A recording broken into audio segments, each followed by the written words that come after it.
All right, is everybody excited? I'm excited. Well, this is Trevor. I'm excited. I see a lot of different people on the screen here. Yes, it's time to make new friends. Yes, because I combined the classes. Oh, okay. So yes, and got all kinds of stuff that we're going to cover. Okay, here's what I'm calling this now. This is stage 2, because you have been through stage 1 foundation training, which is really great, because that means everybody's got fingers that work. Now, anybody who doesn't feel that they have gotten, you know, what they should have gotten out of the first stage, I'm starting another stage 1 class next week. And a couple of people have asked, you know, to be in that. And that would be fine, you know, if you want to do that one instead of this one. And actually, you know, if I think anyone should do that, I'm going to tell you that. But for the most part, I have to tell you, I am extremely happy with how everyone is doing, because to see so many fingers that don't look horrible, that don't look like crippled people trying to walk, is really, it's pretty amazing, to tell you the truth, because I'll have to tell you, every student, as you've probably heard me say before, every student I get, no matter how long they've been playing, their fingers are crippled. Yes. The only people that don't have crippled fingers are already professional, you know, because they've been through that. Everybody else is basically preyed upon by the guitar educational industry, because they just get you to keep buying more books and more books and more books, and hope that one day your fingers won't be crippled. So to see everybody with this foundation is a wonderful thing, because now we can build upon it. So what I want to do in this stage 2, I'm calling this, by the way, scales, chords, and style.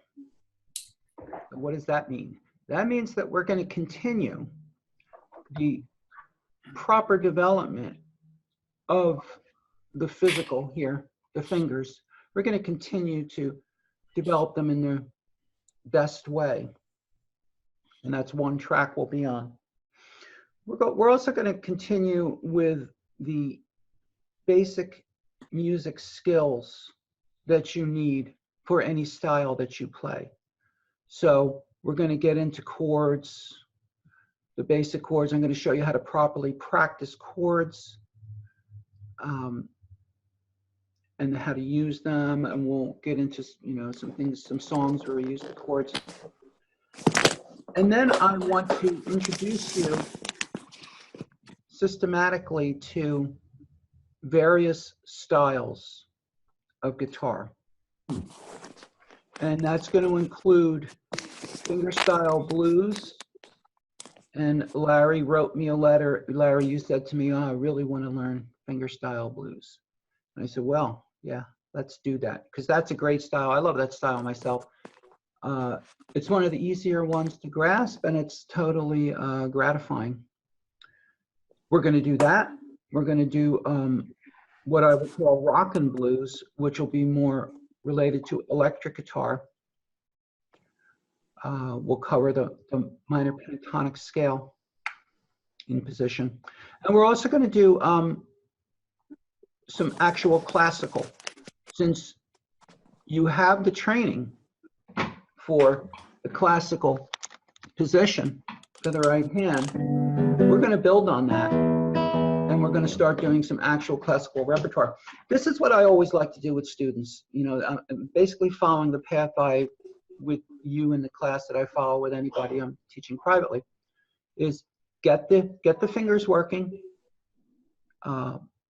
get the person to know how to practice when they sit down to practice, and then find the style of music that is going to be most fulfilling so that you can pursue whatever you want. And that's the plan. That is the plan. We're going to start with the continuing the development of your fingers along the lines that we've begun with the left hand. Actually, I want to try to hit today that, which will be the 3-finger combinations. I want to start on some shuffle patterns, which will fall under the category of rock and blues. I want to start you on some fingerstyle blues, and I want to start you on a proper chord change. So, any questions? Okay, good. Now, oh, by the way, I'm setting up a new classroom for this, okay? So, you know, there's a whole lot of logistics to doing what it is we're doing here. And I'm still discovering some of them. But I realized I got to set up a new classroom. So, to put these materials, okay, because there'll be a lot of new materials to work on. And then there'll be the record, you know, like the other one, like the classroom you've been in, there'll be the live recordings there. But then there'll be... Will we still have access to the old classroom? See, I knew you were going to ask that. I'd already thought of that. Yeah, I don't see any reason. I think I can accomplish that. Cool. So you'll still have access to the old one. Okay, now let's talk about these 3-finger combinations. Now the reason we're doing the 3-finger combinations is because we're leading toward a major scale played, you know, properly and really well. And major scales are essentially combinations. When you play them, they're essentially combinations of fingers 1, 2, 4, like that, and 1, 3, 4. So we're going to first study 1, 2, 4, and 1, 3, 4. We're going to get them going, and then we're going to go into the major scale. Now, we've already laid the foundation for this because we've done the 2-finger combinations. So when we look at something like, and you can all follow along with me here, go to maybe the 5th fret and do a good old 1, 3. 1 and then 3. So you've all accomplished already the ability to, except for Carol, who's a complete beginner here. Right, Carol? Okay, so I'll try to fill in the info you need as we go here. But you're going to go to the 5th fret, and when that 3 goes down, the important thing is, of course, that 4 does not react. So we've already pretty much accomplished that. We've developed the 1, 3 going along like this. So now what we do is we play the 1, we play the 3, and the only difference now is, as we go for 4, is that 4 is going to touch lightly like this, like a finger flap here. And then it's going to increase its pressure. And that means that you should feel this increase its pressure, and you should feel your shoulder weight going into it. And then you relax off of the 3rd string. Okay, I'm going to make, let me make myself big here. So we play the 1, play the 3, this touches lightly, and then it increases pressure, and now my 3rd finger just relaxed off the string, but it's still touching the string. It's so loose, and this is what we want. It's a finger that is so loose it can wiggle around like that, okay? And then you will move to the next string as we always do. You'll get your 1 down. You'll transfer the weight over into 1, relax your shoulder. Then everything else comes off. And then the 3 goes again. and then the 4 will touch. Make sure the 4 is light when it touches and slowly increases its pressure, and the 3 slowly releases its pressure. The default behavior of the hand is that as 4 plays, 3 will tend to increase its pressure on the string, and that will give you crippled fingers when you go into any kind of music based on the major scale. So what this will look like when it goes a little faster, it's going to look like that. But what you're going to do, oh, hold on one sec, I got to get my metronome.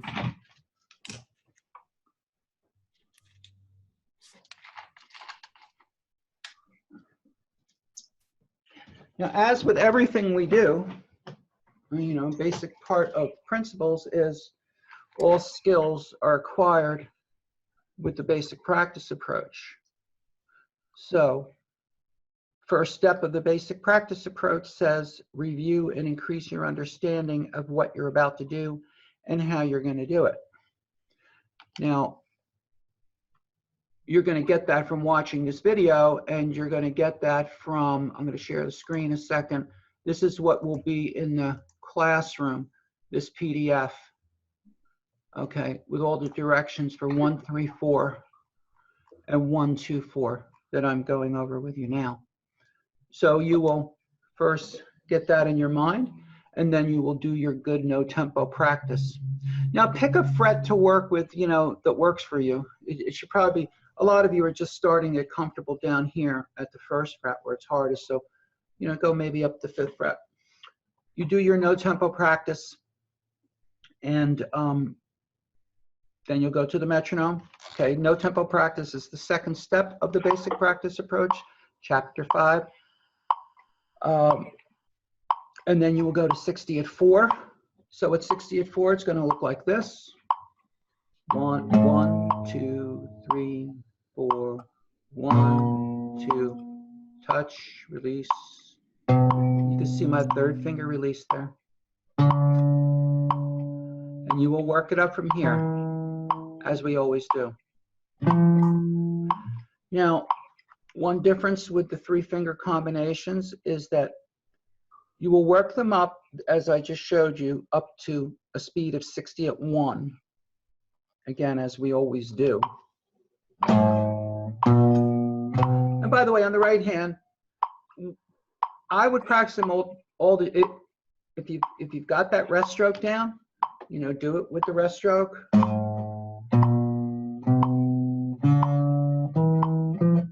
Also do it with the pick. You could also do it with the thumb for practicing that. You work it up to 60 at 1. The difference here, as we work with the 3-finger combination, will be that you're going to work it all the way up to 160. We're going to work it all the way up to here at 1 click, like this. Now, I'm still aware of that 3rd finger releasing, and if you look close, you can see it. It's releasing its pressure. Now, you're going to work this up to 160. Then we're going to come back to 60, and we're going to work in triplets. Okay, now, who doesn't know what triplets are? Me. Okay. Okay. All right. It's, you know, and at some point, we're going to spend time on my rhythm course, but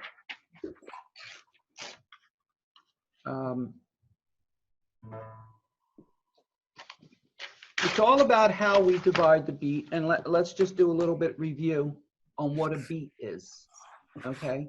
Because lots of people don't understand what a beat is. You hear somebody say, well, this note gets half a beat, or this note gets a quarter of the beat. If you don't know what a beat is, it's pretty hard to give it half a one. Most people think the beat is this. Okay, that is not the beat. That click is not the beat. The beat is the time in between the clicks. Okay, the beat is the time in between the clicks. When we say a note gets 1 beat, what is a note? A note is a sound. What is a beat? A beat is an amount of time.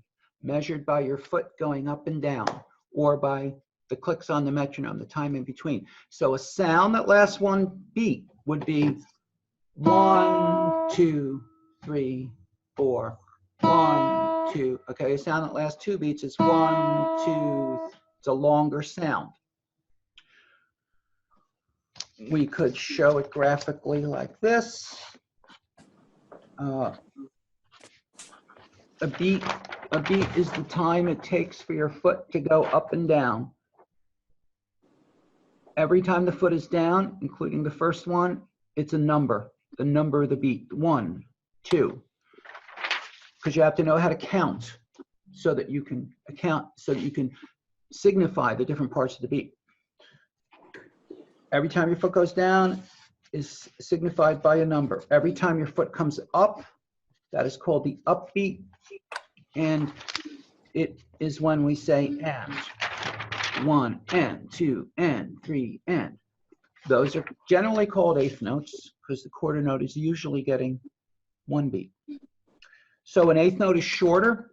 That means if you have 2 of them stuck together, like we usually do, then they go faster.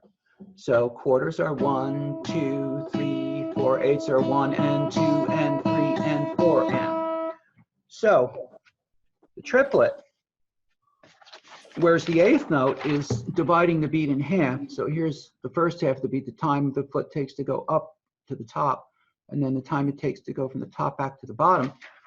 That's dividing the beat in half. That's like taking a pie and cutting it in half. But when you take a pie and you cut it into 3 pieces, you have a whole different animal. Those pieces, like if you cut it in quarters, you know, at least you can take 2 of the quarters, put them together and get a half. You cut it in thirds, it's just totally different. Music, there's only, as far as rhythm goes, here's something basic to understand. There's only 2 kinds of rhythm, what is called duple rhythm and triple rhythm. Either the beats are grouped in 2 or they're grouped in 3. All time signatures are merely extensions of duple or triple. 4/4, the basis of rock and roll, is duple. Okay, that comes from marching. Okay, left, right, left, right, left, right. 1, 2, 1, 2, 1, 2. And then it's 1, 2, 3, 4. 1, 2, 3. Has a particular sound, a particular emotional quality to it. That's why it's used in rock and roll, because it's strong and it's square. Triple time, when things are based on 3, they feel totally different because now the accents are different. In duple time, where you have 2, you have strong, weak, strong, weak, strong, weak. Okay, rock and roll is always 1, 2, 3, 4, 1, 2, 3, 4. There's an accent on 1 and there's an accent on 3. And it gives it that feeling. But when you have 3 time, you have strong, weak, weak, strong, weak, weak. 1, 2, 3, 1, 2, 3. And that is a whole different feeling. It is a more passive thing. This is a yin yang thing. Okay, it's duality of the universe. Duple, triple, male, female. I'm not even joking. I mean, it sounds funny, but I'm not even joking. Okay, it's just the way it is. So the yin part, the female part, is strong, weak, weak, like a waltz. Now, there are some rock and roll songs in 3, but very rarely. I think Open Arms is in 3 and Piano Man's in 3. But generally, you don't find 3, 4 times. So the triplet, as opposed to the eighth note, the triplet looks like this. So we have 3 divisions of the beat. So how is it? Okay, I've just given you like the complete understanding. Review all that information. Think about it, of course. But that's like the real fundamental stuff that you need to know. So how do we actually do it? It's actually pretty easy. You get your beat going, and you just say 1 triplet, 2 triplet, 3 triplet, 4 triplet. So 1. So those are the counting symbols that I like to use, and I think most musicians do. 1, trip, and let. So the 1 marks the beginning of the beat. The trip is the second third of the beat, and the let is the next third of the beat.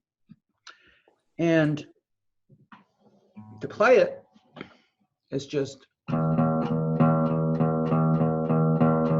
1, 2, 3, 4, 5. You count it that way. 1, 2, 3, 4, 5, 6. 1 triplet, 2 triplet, 1 triplet. 6, 8 time is based in triplets. And a lot of the blues stuff is using a triplet.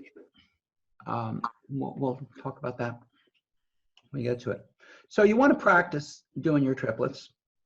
When you use a pick and you do triplets, as we do these 3-finger combinations, because we're going to do them in triplets, we're going to go 1 triplet, 2 triplet, 3 triplet, 4 triplet. See, that's going to be the difference. You're used to putting the metronome on and going in eighth notes. You're used to going like 1 and 2, and when you do that, the pick strokes work out down, up, down, up. So you're on a down pick on every click, okay? And if your foot's going with the click, then it's every time your foot goes on. Now, when you have a 3-finger combination, then it goes like this. You have down, up, down on that string, and we're going to keep the alternate picking. So that's going to be an up. So it's going to go 1 triplet, 2 triplet, 3 triplet, 4 triplet. So down, up, down, up, down, up, down, up, down, up, down, up is the feeling of it. So it's really good training for your basic musicianship. That part of practicing these 3-finger combinations, as well as it's going to really, continue to develop your fingers. So you'll work the 3-finger combinations as normal up to 60 at 1, but then you're going to keep them going till you get to 160. Then you're going to come back to 60 and count them in triplets. Everybody clear on that? Okay. And as usual, you'll post your practice and I will tell you what you're doing wrong. Which is my main function. I tell you what you're doing wrong. I give you a little pat on the back. You do it so well. Well, that's how the process works, Like Christina said the other day, I teach Christina privately, and she's like, I can't believe how hard this is. And I said, yeah, because most people have no. Segovia said that. He said, most people have no idea how difficult it is to be an instrumentalist, and they don't. And that's when I start to give them the idea, half of them run away. Okay, so that is now the 1, 2, 4 will be the same deal. Okay, it'll be that. You're all still seeing me big, right? Yep. Okay. Yes. So it'll be 1 and 2. We've all worked a lot on 1 and 2. And Carol, you'll see that 1 and 2. While you guys are doing this, What's that? I'm just gonna watch because I'm not. Yeah. Okay, because because you have to conquer those. But I'm gonna put you in my beginner class anyway. It starts next week, so we'll cover it. So we've all worked hard on that 1 and 2 and keeping the 3 away and all that. So this is why, because now we build on that. We play 1, we play 2. When we play that 4, the 2 relaxes. That's the important thing. And when you work these up, you keep, obviously, as I said, you go from no tempo and you keep going. Keep the awareness of the second finger relaxing. In other words, consciously feel it relax. Consciously watch it relax. But then there'll come a point where it won't be conscious like that. It'll be more just a feeling. Once you get up into those triplets, okay? I think if I get up around here, I'm not consciously aware of it, but it's just happening because of all the training you do, and that's what happens. Okay, so there's our 3-finger combinations. I want to say something about, because Frank said, well, I don't know if I've really got those 2 fingers down in the right way at the 1st fret and all that, so should I move on? So let us discuss for a minute progress and perfection, okay? Because this hangs a lot of students up. See, students don't know on their own when they're ready to move forward. It takes a lot of experience at practice. I mean, probably years before you can understand the process enough to adequately judge for yourself. Although I think that process can begin, and might even be beginning with some of you. But generally, you need someone to tell you when it's time to move on. Students left to themselves keep themselves, they hold themselves back from progress because they're afraid to move forward. And because, you know, it's partly my fault because I make everybody so paranoid about doing anything wrong, or, or having tension, right? It's true. I have to do something. I don't know what I can do about that. A public apology. But the thing is, as you develop, a lot of times you get to a point where you've got it maybe 80%. And the reality is that you're not actually going to get the next 20% until you move on to something that challenges you more. A lot of times that last 20% you need in the previous stage comes to you as you meet the challenges of the next stage. It's just that when you move yourself into where that higher challenge is, naturally more things are going to go wrong. Okay, if your limit's 108 notes and I push you to 120, you're probably going to start feeling tenser and make mistakes. So it's all about how we handle it when we come into the new challenging area. Okay, and a lot of times students don't know how to handle it, and that's why they hold themselves back. I've met people bought my book and like they spend 3 years on no tempo practice. Okay, I'm like, oh, no, don't, because they're afraid to move forward. So where Frank is at with this, and where probably a lot of you are, is yeah, maybe you don't have the same speed here that you've developed up here, but as long this is the guideline to go by, as long as you're looking good, even at your slow practice here, you will continue to build your speed here with the 2-finger combinations, but it's perfectly fine to begin the 3-finger combinations up here and work the speed here. Okay, so you kind of work in the 2 areas. So we're not completely leaving the previous stuff, necessarily. And it's also true that the 3-finger combinations will improve those 2-finger combinations because they include them. They give you the practice on them. So that's the attitude about that. Okay. Right, let's do next something that is directly related to this, but this is where we're going to now take these nice fingers that we've been developing and make a little music out of them. I want to give you, I'm going to share this. We're going to do a shuffle pattern. Oh boy. Is that someone who has tried a shuffle pattern and had a problem? Yeah. Okay, well, here's the thing. This shuffle pattern, okay, here's how it goes.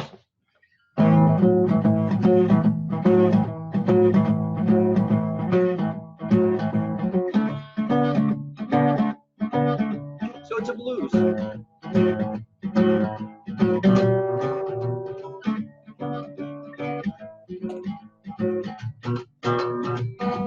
Okay. Now, this is really, technically, this is what we've been doing. This is 1 and 3. See, if your fingers weren't trained with the foundation work, then you'd be like lots of people where every time the 3 goes down, the 4 squeezes here and, messes you up. And if that were the case, then the next shuffle I give you would be very difficult for you because the next shuffle is going to use the 4 fingers, going to go like this. Very common kind of thing to do in blues and rock and roll. It's called adding the flat 7. So you see that the hand position here is just like what we've been doing with the walking exercises, which is why I like to do it. Now on the right hand, it's going to be about, this is going to be a little different because you're going to be playing 2 strings. Okay. the pick, and this causes people problems if they are too tense in the pick hand. I've had lots of students that will have a problem getting fluency with this over here because they're not loose enough. If you hold that pick too rigid, you'll get stuck in the strings because of the fact that you're playing on the two strings. So you have to be very loose in this pick, okay? You have to be so loose in the pick, and everyone should do this and keep this in mind as you practice, and return to this exercise if you need to, where you just hold the pick.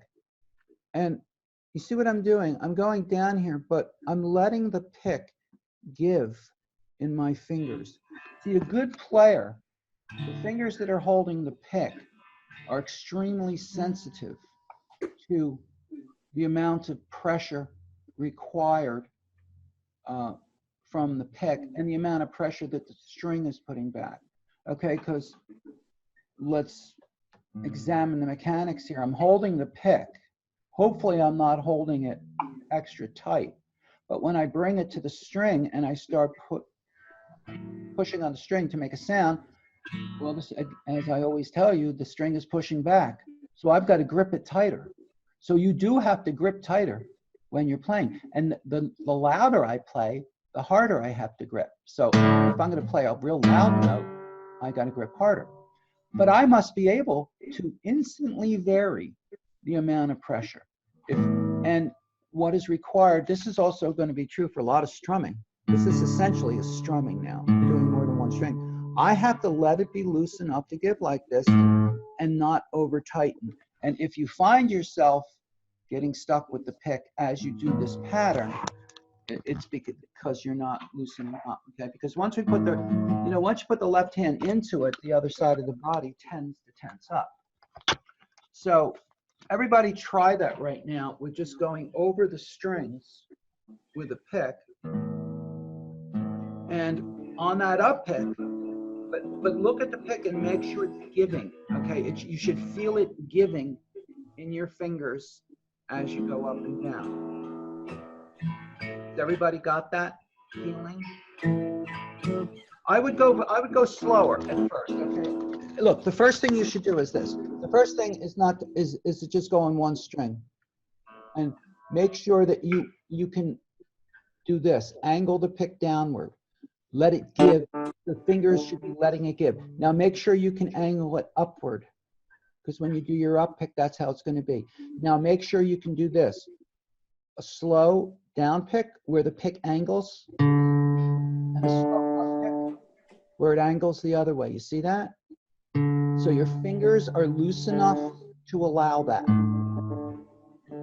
Then after that, you can go a little bit faster and then take the two strings. And you can see my pick angling, bending in my fingers. Okay, so you should do that. That's the right hand part of doing the shuffle. Can I ask a question? Yeah. Is this still elbow movement and kind of like the same position of the arm and hand? Yes. Okay. Mm-hmm. Yep. Over here, it's going to be. No, I don't care if you put a little wrist into it. Yeah. Okay. You can put a little wrist, but it's a lot of elbow. Okay. Now, on this hand, the 1-3 movement you're already conversant with. So, what's going to be new here? Now you notice I keep my 4, relaxed. It's curled also because when I need it later, because what we're going to do with these shuffles, I'm giving you this one. As I said, I'm going to give you this one next. So we're actually going to use the 4, so we want it available. Then I'm going to give you a couple of cool little bass runs like that. We're going to do some bass stuff, dress it up a little. But essentially, it's a blues, so that means it's composed of 3 chords used in a 12-bar pattern.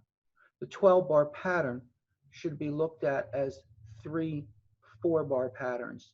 The first 4 bars are all the same thing. what is called the one chord, or the chord that has the same name as the key. Now, why am I calling these chords when they're only 2 notes?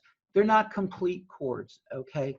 These 2 notes here are actually the root and fifth of a chord. So in this case, an A and an E. This open string, A, is, well, we call it the A chord. It's not just not a complete A chord, but it's part of the normal A chord you would play. So it's these 2 strings. Now that A chord, that A pattern, lasts for 4 bars. So the musical part and the mental part of getting this down is to understand the structure, the form. And this hangs a lot of people up because they can get their fingers working, but they have trouble changing the chords at the right time. So it's something we have to pay attention to. That's why it's good if you look at it this way with the structure. So you have 4 bars of this going on. So what is a bar here? A bar is composed of 4 beats. We're in 4/4 time. So 1 beat is 1 down up, because this is 1/8 notes. 1 and 2 and 3 and 4 and 1 and 2. So 4 bars means, well, 1 bar means 1, 2, 3, 4. So I have this down up on the first finger, and then it's down up on the third finger.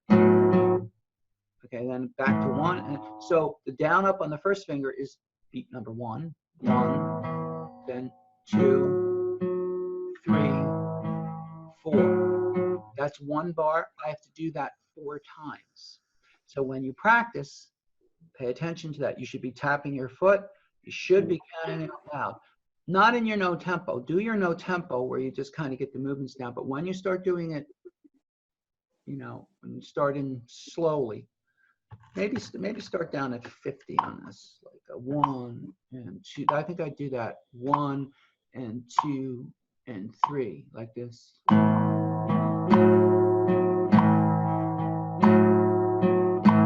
So you have to know how many bars you've played so that you know when to switch to the next chord. So make sure you can go 3, 4, 1 and 2, 3, 4, 1. That's my second bar. Here's my third bar. Fourth bar. And now comes the time for the switch into. Now that is the D chord. Okay, we have the open D string, the 4th, and that note there, which is the 5th of that chord. So the pattern goes from these 2 strings to the same pattern, just over 2 strings. Now here's one thing to realize. When you make the switch, when it's time to make that switch, you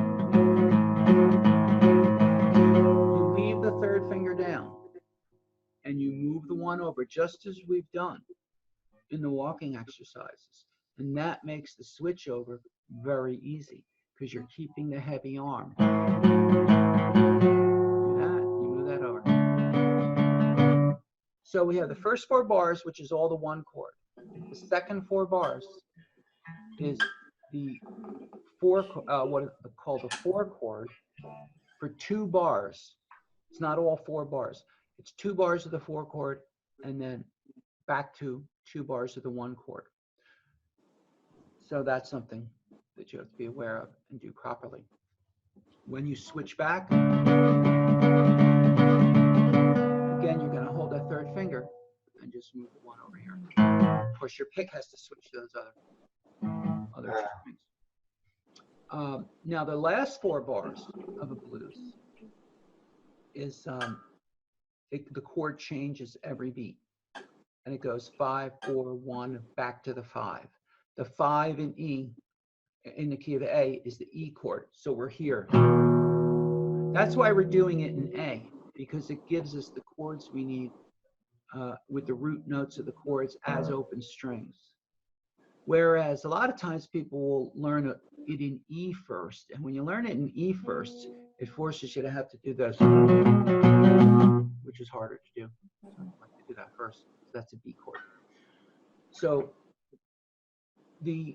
I'll run through the whole thing one last time. So I have 1, 2, 3, 4, 5, 6, 7, 8,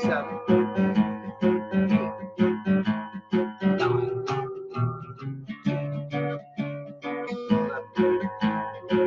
11. So those last 4 bars have switched each time. Now, after that E chord, you go back to the A, and you just keep playing until everybody leaves or you're so drunk you can't play. It never stops, okay? It just plays eternally. Keep going round and round like that. Right? King rolls over in his grave. Right. It just, do that for hours. So that's some actual music for you to make. Oh, one last thing I want to mention.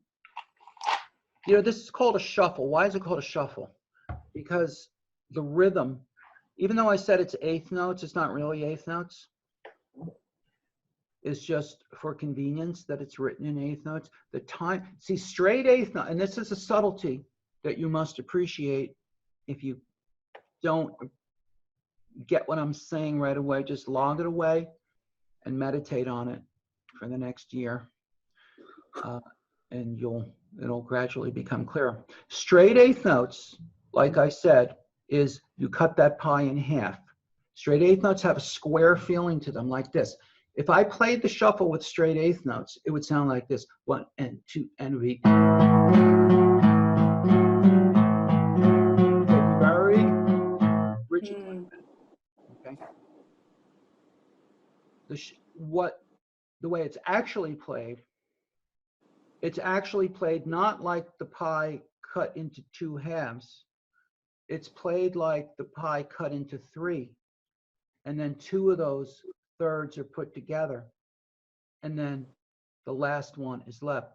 In other words, the real feeling of this is if you say 1 triplet, 2 triplet, 3 triplet, 4 triplet, and you leave out the trip. If you go 1, let 2, let 3, which to practice it, you would go whisper the trip. You go 1 triplet, 1 let 2 let 3. You get this 1 That's the feeling. Okay, that is why you may have seen in your music where like you'll be beginning to learn a new piece and you'll see this thing that goes like it looks like this. Has anybody seen that? Yep. Yeah. Did you know what it meant? Yeah. Huh? Yes. You're tying the 2. You're getting a triplet there, and you tied the first 2 Yeah. together. Yep. It's saying that we're writing this music like eighth notes, just like I did, and you'll see on the shuffle. But you really play it like this. But I'm not writing it like this because it's too much writing. Okay, it's too much on the page. So we just expect you to understand that 2 eighth notes are not those square eighth notes, 2 halves of the pie. They are the pie cut into thirds with 2 of them stuck together.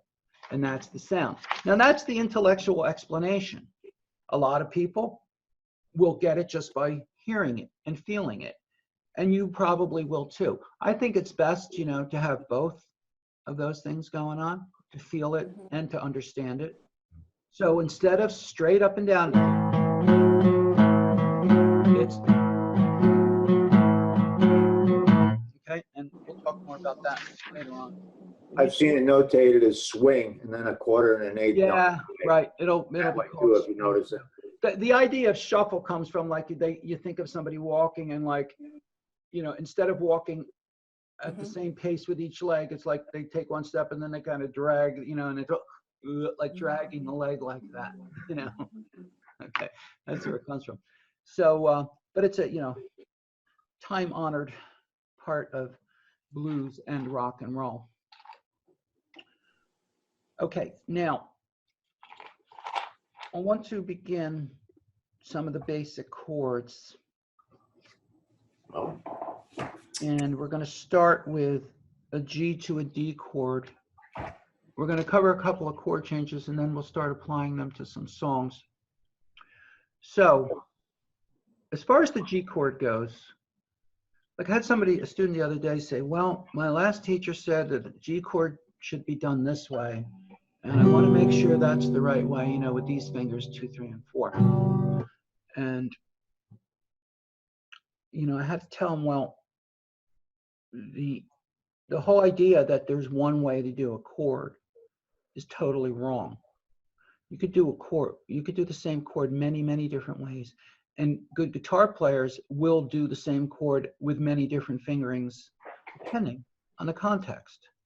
So as always, the rule is there is no right and wrong in guitar technique. There is only actions and implications. If I do the chord like this, well, I have strong fingers doing it. It's inherently easier to do the G chord like that than to do it like this. This is harder. But if your hand's well developed, it's perfectly possible. If I'm doing a song that goes G to C, then maybe I'll do that. I'll use that fingering. But maybe if I'm going G to D, maybe I'll use that one or various other considerations. So as you go along and you do actual songs, you will see the same chord being done many different ways.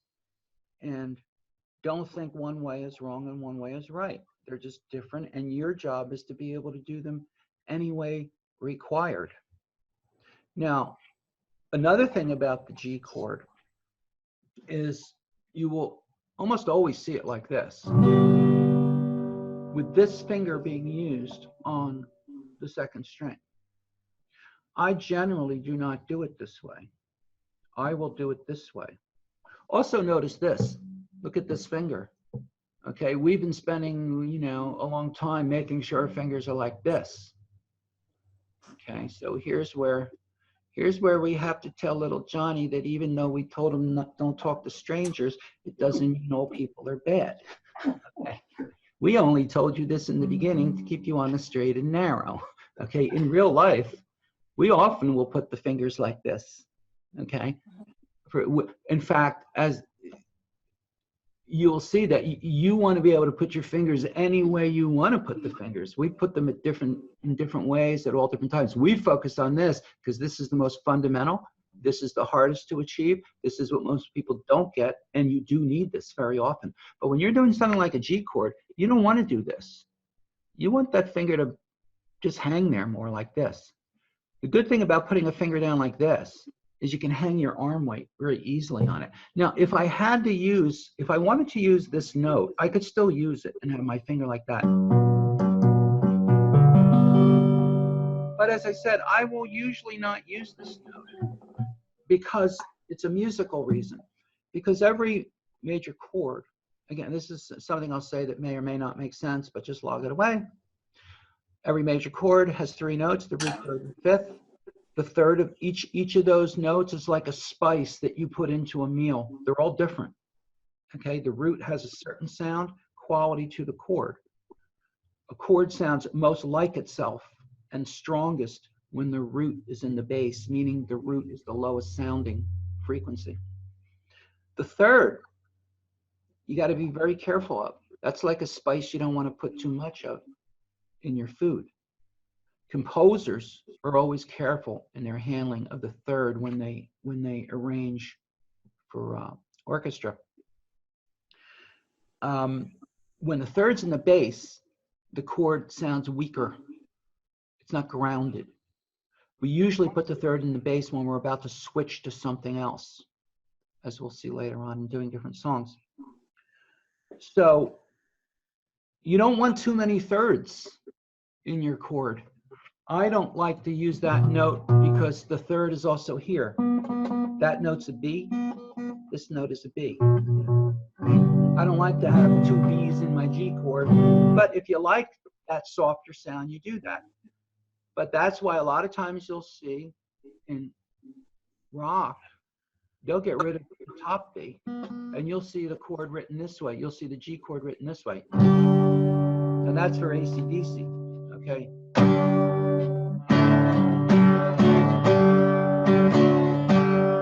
Because it's a nice strong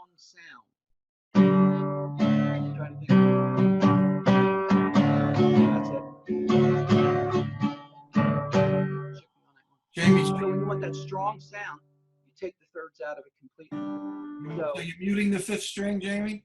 yes, I'm muting. Yeah, I make that so flat.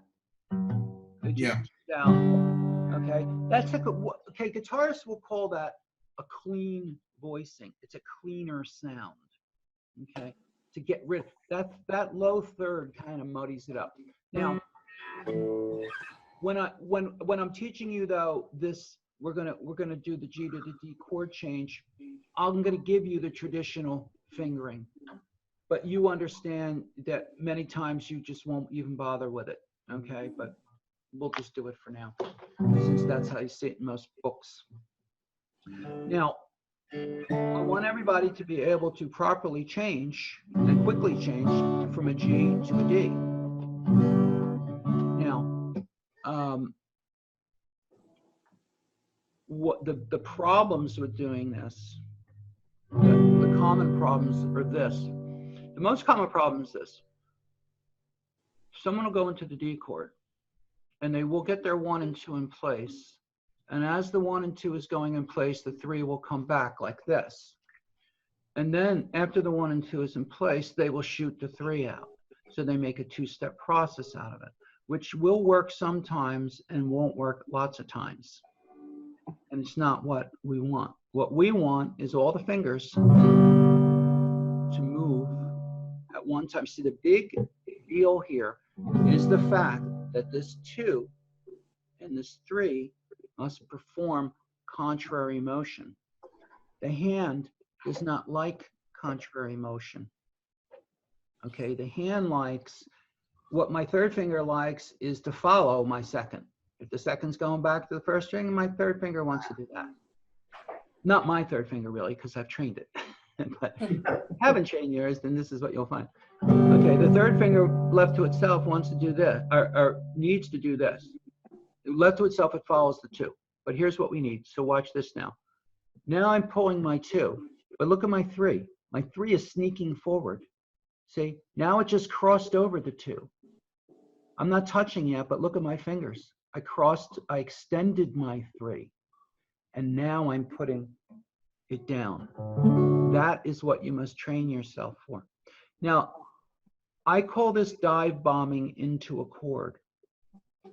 In the beginning, I may teach people to do a 2-step process.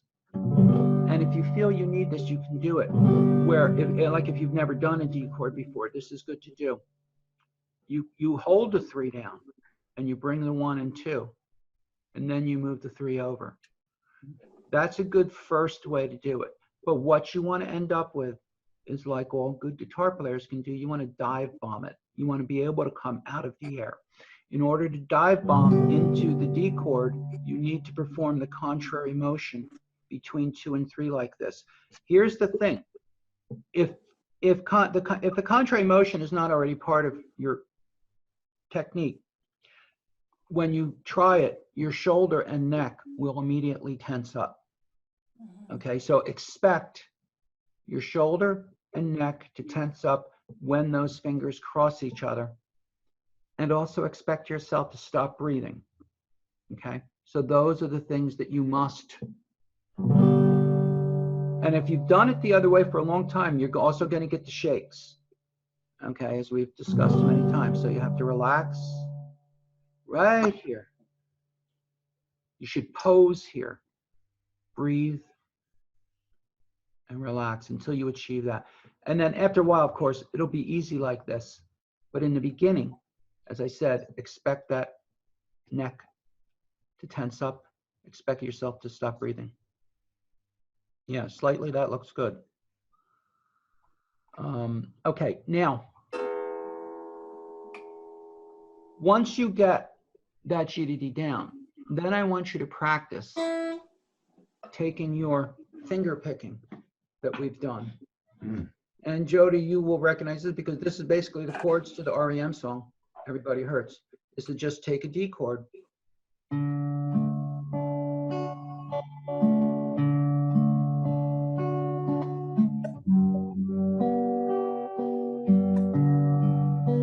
just do the arpeggio pattern on those 2 chords. Let me just add something here.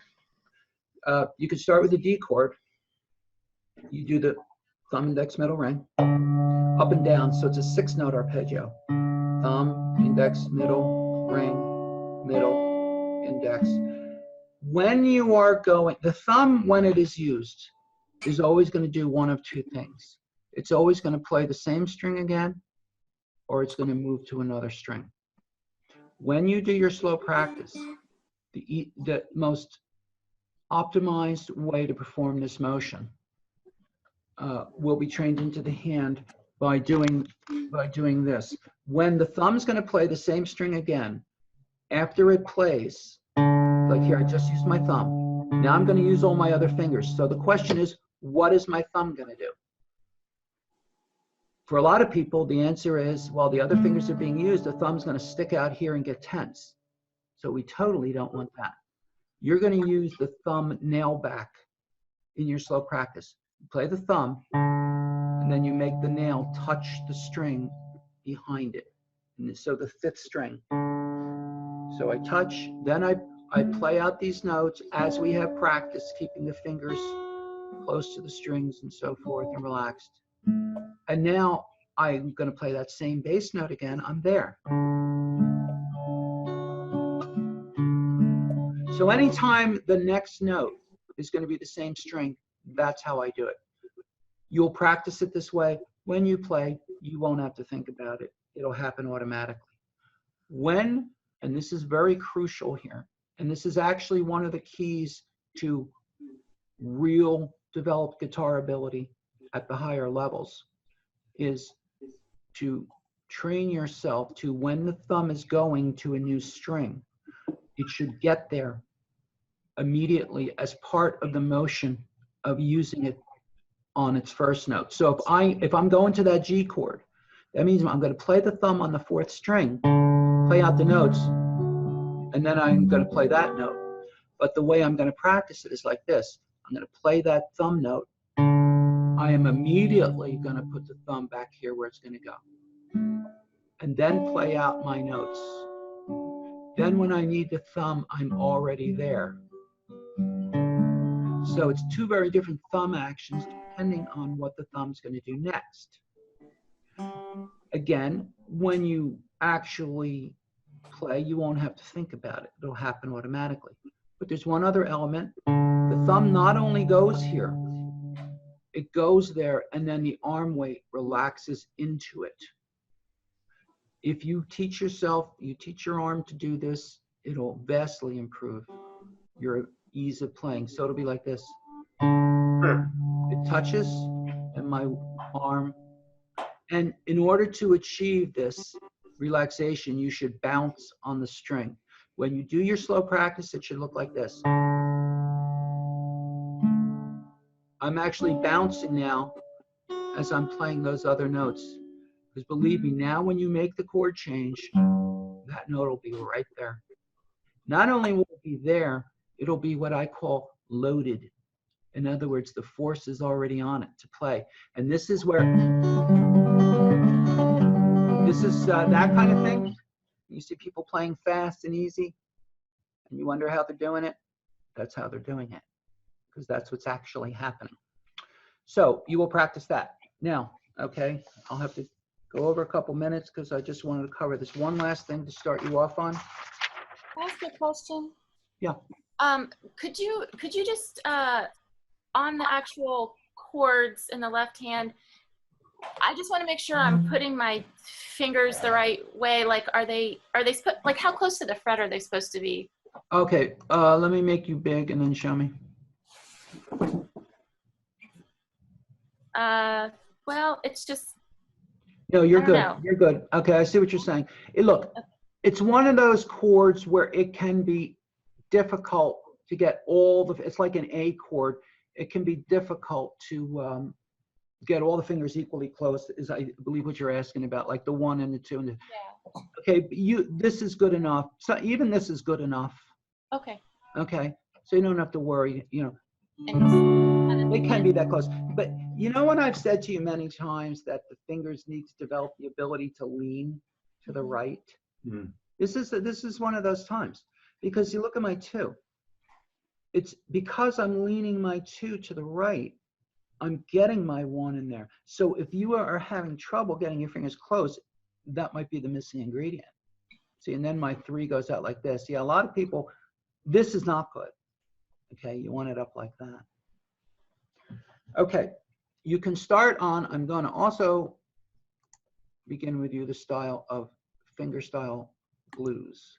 So there's going to be a PDF with some beginning exercises in Fingerstyle Blues. And this is a great style. It is a much more, okay, uses the right hand. But here's where I'm going to tell you that all that careful work we're doing over here, well, you're going to forget about that. Although you're going to be benefited by it, okay? You're going to be benefited by it because you're going to have a lot more control of your hand when you do this position. Now, you're going to switch back and forth. I switch back and forth between these positions all the time. It's not like if you will learn one, you can't use the other, okay? Which is, it seems to be a strange misconception that people have because they misunderstand muscle memory. They think muscle memory is like if something's in muscle memory and then you put something else in muscle memory, it knocks the first one out. It doesn't work like that, okay? It's an additive process. So when I need this, yeah, I'm learning the Chad Atkins thing now, his arrangement of Autumn Leaves. You know, he starts out. So here I need my classical technique. And then he goes into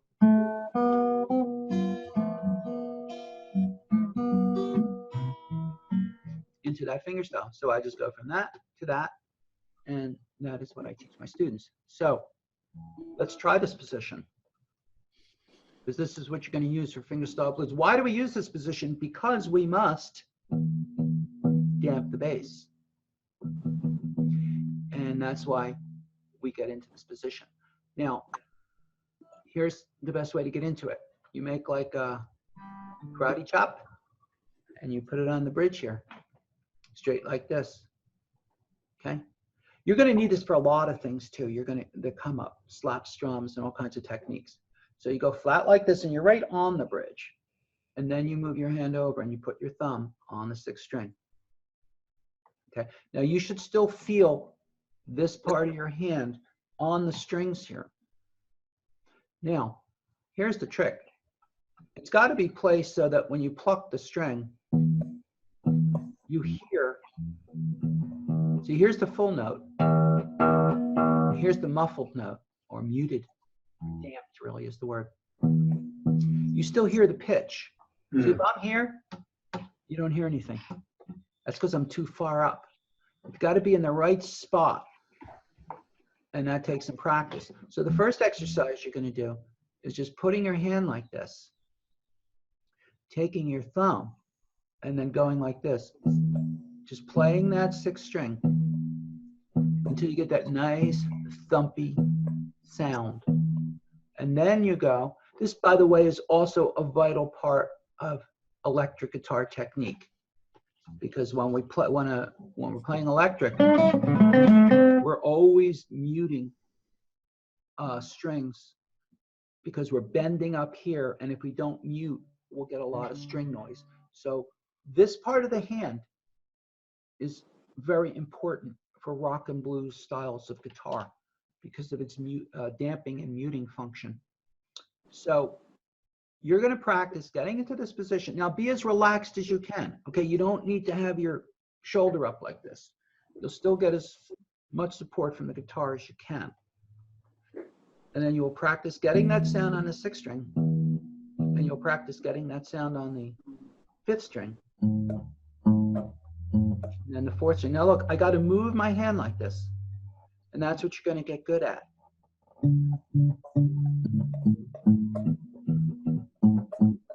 That's going to be the first exercise you'll see. It's just going to tell you to go, just play like 2 measures of the 6th string E, then move to the 5th string, and you'll have to make a slight adjustment and use your ear, because if you're not hearing the muted sound, you have to adjust your hand. you'll see exercises that will go, demonstrate the next one. That's your first exercise you're going to see. And then you're going to see that you're going to use the fingers. Now, this is a whole different way, okay? We've been working on our careful free strokes and our rest strokes, and we're going to use those. But this style of guitar is a whole different aesthetic. What sounds good in this style of guitar would not be considered good in a classical style. The way the finger is used to pluck the string. We're gonna do everything opposite of what I've been telling you. Once again, because I just like playing with your heads. Like I said before, you do it so well. Yeah, right. Everything I've told you is wrong, all right? Wasting your time and money. No, because now we're gonna do this. We're gonna use the fingers to pluck at the strings like this. Whereas I've been telling you, do this. But that's why you're all going to be superior guitarists, because you're going to know both sides of the equation here. So in this style, my hand's like this, and when I use my fingers, we don't do rest strokes in this style. Everything's free stroke. And by classical standards, it's a wrong free stroke. And this, you know, it's funny because I tell you I'm learning this Chet Atkins tune. And when you watch him play this, because he was just learning classical guitar at the time, and now he's so talented. I always say talented people can get good results even when they're doing things wrong. Because he goes through this part that I would play, which is very fast, 6-note arpeggio. He has that as part of the arrangement, but he holds his hand like this, and it's not as clean as it would otherwise be. Okay, so I guess he didn't really get this down yet at that point in his career. But see, it would be very difficult to play like that with your wrist pressed in like this. Okay, but generally you don't have to too much with this style. So, but these are things to keep in mind. So anyway, what you're going to do is the second exercise is you're going to get the thumb going with that mute. And then you're going to get the fingers going, playing middle index on the first string like this. So it's 2 notes. Now, sometimes this will be called a pinch in method books. So you see how that finger's being used. I still, though, look, I'm trying to keep that fingertip, even though I'm doing it this way, I'm keeping the fingertip close to the string. I'm not going to let my fingers come away. But that exercise is going to go like this. Actually, the first one goes like this. Middle and thumb, index and thumb. With a muted bass. And then I switched to the 5th string. And now and this is trickier. I got to get a muted sound here and get that top off. And now I'm just going to quickly run through the other exercises you will see in this PDF. So you can refer to this video when you get to them. The next step is going to be getting that going. So shuffle 8th notes with the muted bass.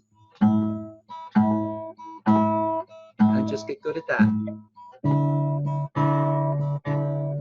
And then after that exercise, you're going to have one where it's an arpeggio, but done from this hand position. And it will be a matter of the thumb on the 6th string, the index on the 3rd, middle on, as we've done, middle on the 2nd, ring finger on the 1st, and it'll go like this. With that muted bass.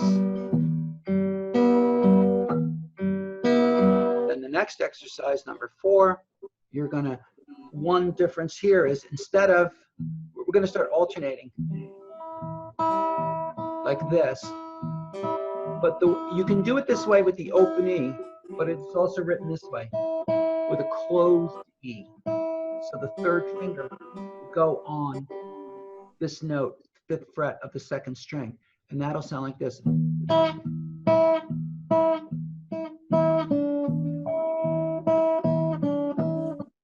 It does a little bit of that toward the end. Look at that next week, because that's a syncopation. But so instead of the opening, I have the closing, and I'm using my third finger. The next one you'll see, it also uses this closed E, and it goes like this. Now notice the use of the fingers. I'm using 3 and 1 and 2 here. And another difference in the style is I'm going to be a lot lazier, okay? I'm not going to be strict like this. I'm not going to make sure my 4 is always ready. In fact, I'm going to be as lazy as I can be like this. See my thumb? We do a lot of thumb rapping here. Now, this is bad if you have not been trained to be like this. If you have been trained to be like this is not bad. Okay. And it's very appropriate to the style. So I'm kind of rapping my thumb. I know I'm not going to use my 4. So I don't mind if it's like this. This is why you see rock players in this position a lot. But good rock players also, when they need to be like that, they instantly switch over. But so this one will go just kind of like this. That's what that's going to look like. And there's a few more. And the last one, because I just want to get this on the video, is going to be a little blues. So it's following a blues pattern, but it's a fingerstyle blues. And it's going to go like this. I'm getting into, now this is not, I'm not expecting everybody to like get this down this week. Okay, this is just, I'm just laying it out. This is what we're going to cover over in the next couple weeks. Okay, as we go into the style. So this will be like this.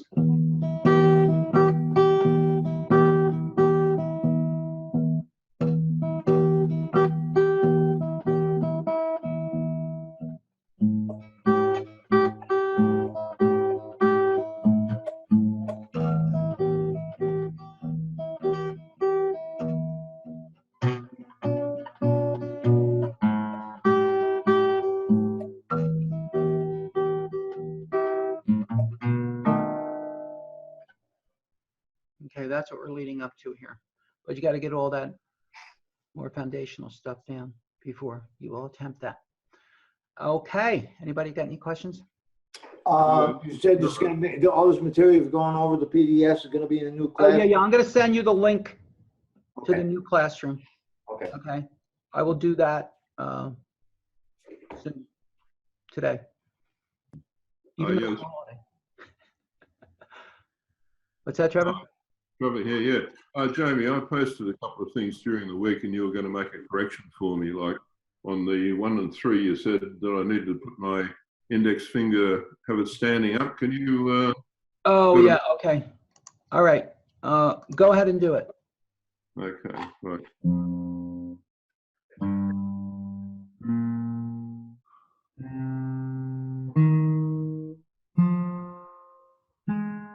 Okay, from what I can see, it looks like you might have corrected it based on Okay. what I said. You were like, okay, what was wrong? And this happens a lot with once people get down here.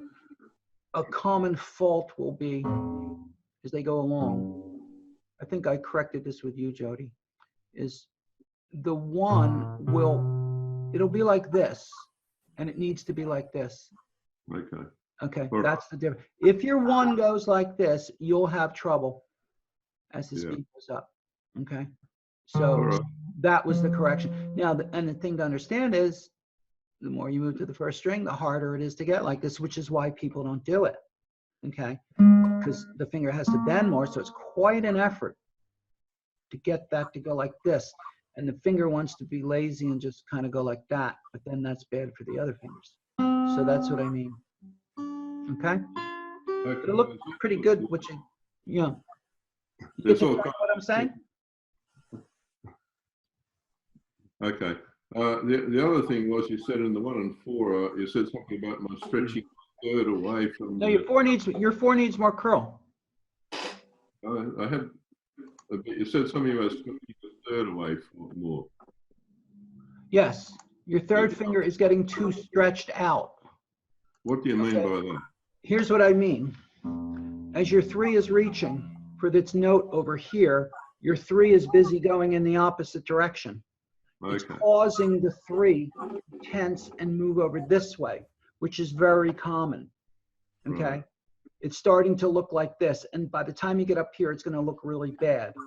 And that's going to cause a problem, say like with the 1, 3, 4. So what's the answer? The answer is you touch the 3 to the string, and then you play the 4. And you go to the next string, you play 1 with an upright 1, and you don't play 4 next.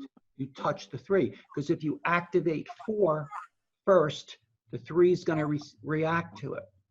After it's trained, it won't, but this is how you train it.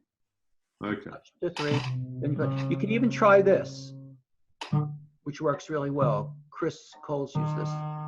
You do 3 and 4 together, like this. See that? Yeah. That's a real good technique. Right. Place them both down at the same time. Okay? Okay. Now there's all sorts of stresses and strains up here. In Yes. The, are there any switches one can do to make this more mobile? Yeah, you want to make the arm more mobile? Well, I get the feeling that my arm is trying to do things that it's never done before. Okay, okay, let me tell you the answer, Trevor. What you do to make it more mobile is you do that exercise. Okay. Okay? Of course it's going to feel different. Of course it might even feel agonizing. It might feel bad because you haven't used those muscles yet. The way believe me, you do this, just do it, and you will get to the point where it feels so, just like it does for me. It'll feel so easy. You should feel if you weren't feeling all kinds of things in your arm, then something would be wrong. That would mean that, see, and this is what I mean. This is why you must have a teacher show you this, because you can't know this on your own. The student thinks, oh, I must be doing something wrong. It feels tense. It feels like an effort. And then they will compromise the form, okay, and which leads nowhere. That is the feeling of effort, okay. And you take my word for that. And if things start to go wrong, I'll let you know. But form is primary, okay. Form is always primary. Movement follows form, and your job is to maintain the form. Relax into it. Whenever you feel that effort, the way you deal with it, look, if it starts to build up too much, obviously take a lot of breaks. You gotta let it recover. It's like any sport you would be involved in. So frequent resting, don't overdo it, because this is very strenuous. That's what you do, and do that 3 touching. Will keep things going in the right way, and just a little bit every day. See, this kind of thing, this is the development of stretch and strength. A little bit every day goes a long way. This is not the kind of thing that, like, do it an hour on every Sunday, okay? That'll do you no good. 5-10 minutes, okay? That's all, okay? I can testify. You're absolutely right, Jamie. Oh, thank you, Slightly. That's what I like to hear. I didn't know, really. I still got a long way to go, but when I was first doing it, because I got 40 years of bad habits. Yeah. When I first started to do what you were asking me to do, Trevor, it was painful. It was, and I wouldn't try to do more than 2 or 3 strings. And that's why you would probably never. And again. Yeah, it's why you would never do it on your own, because you would think something is wrong, you know. Right. But no, you just stay with it, and you will see the results. Okay. All right. Thank you. You're welcome. All right, everybody. So I think the class that I combined with this one, because I want everybody posting on the same Facebook page. So I'll send you folks the link to the other Facebook page to start posting in. And I'll send you the link to the new classroom where this material will be. Okay. Should we email you to ask you if you think we should, like, which class you think we should be in? You could do that. Yeah, that's fine. Yeah, that's good. But You don't have to go back to the first one, I can tell you that. I'm very slow though. Like I can't, No, I'm you're not. No, you're not. See, here's another thing I always tell students. You are in no position to estimate or judge yourself, okay? You have no ability to grade yourself because guess what? Because you don't know anything. You don't know how the majority of people. I know because I've seen thousands of them, okay? And I tell you, it's like you are doing extremely well, but you will say, "Oh, I'm a slow learner." Well, Okay. I haven't built up this to the speeds. Like So I've that doesn't matter. okay. You have the form down. You're doing very good practice. Okay. Right. Your form is very good. Speed is the result of other things. It's the result of form. When a little kid learns to stand up and walk, okay, he doesn't say, "Oh, now I got to practice running. I'm going to try walking fast." Okay. He doesn't do that. He just walks for a while and then he starts running one day because it's the result of balance. See? So not that we don't do certain things to develop speed, but you're doing those things. Okay. So like I said, all students have inferiority complexes. They all think they're doing terrible. Okay. And I don't like that because you should know how you're actually doing because it's, better for your motivation, your enthusiasm. So you do not need, now that doesn't mean you don't need to still do the practice you've been doing. Right. Yeah, do some of that. I do slow and no tempo practice every day, especially on certain select things. And then I build the speed up. So it doesn't mean that, but no, you don't need to go to the first class, but email me about it if you want. Okay, I'm gonna run. I gotta plan a barbecue. It is a holiday. Thank you, Jamie. That's right. Thanks You're so much, welcome. Jamie. You're welcome. Thank you. Okay, Weekend, everyone. good to Me see over, you all. over. Have a great You week. too. Okay. Bye-bye. Bye.